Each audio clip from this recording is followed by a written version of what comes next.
Ketupat dan opor memang jadi makanan khas saat Lebaran. Ada makna yang terkandung dalam setiap bungkus ketupat serta sajian opor ayam tersebut. Lalu seperti apa maknanya? Berikut liputannya untuk Anda. Ketupat dan opor memang menjadi makanan khas saat Lebaran. Ada makna yang terkandung dalam setiap bungkus ketupat serta sajian opor ayam tersebut. Makna ketupat dan opor ayam ini memperkaya nilai-nilai saat Hari Raya Idul Fitri. Ketupat dan opor ayam sudah menjadi tradisi di Indonesia sejak ratusan tahun lalu. Pada sejarahnya, ketupat dan opor ayam menjadi sajian dari rakyat untuk para raja. Namun, kini ketupat dan opor ayam bisa dinikmati siapa saja saat Lebaran.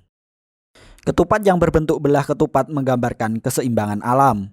Dalam adat Jawa, ketupat merupakan perwujudan kiblat papat limo pancer. Artinya, ketupat memiliki 4 arah mata angin utama yakni barat, timur, utara, dan selatan.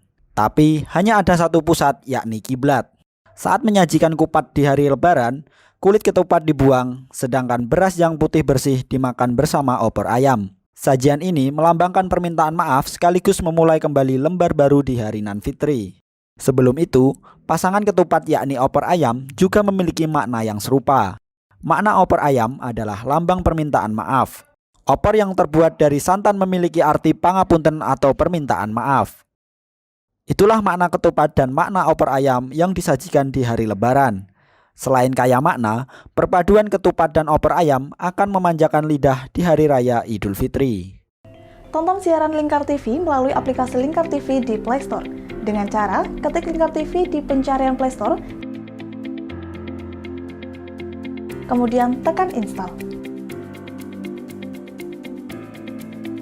Mudah bukan? Nikmati tayangan-tayangan menarik dari Lingkar TV kapanpun dan dimanapun Anda berada.